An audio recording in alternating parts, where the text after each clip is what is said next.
Welcome to stock trade theory. காதல் மற்றும் பங்கு சந்தை. பொறுமையானவர்களுக்கே வெற்றி. காதலிலும் பங்குச் சந்தை, முதலீட்டிலும் பொறுமை எவ்வாறு வெற்றியை பெறும்? முதல் நாள் இரவில் ஒரு பெண் தன் கணவனின் பர்ஸை திறந்தாள். அதில் தன்னை விட அழகான ஒரு பெண்ணின் புகைப்படம் இருந்தது.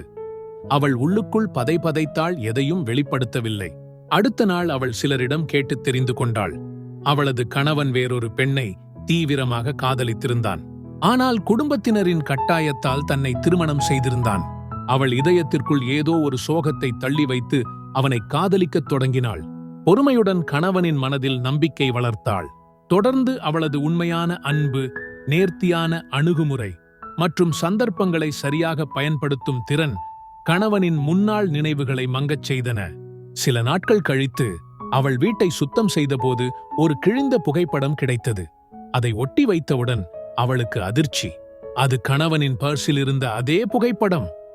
அவள் உடனே ஓடிச் சென்று கணவனின் பர்ஸை மீண்டும் திறந்தாள். ஆச்சரியம்! அந்த பழைய புகைப்படம் இல்லை. அதற்கு பதிலாக அவளுடைய புகைப்படம்தான் இருந்தது.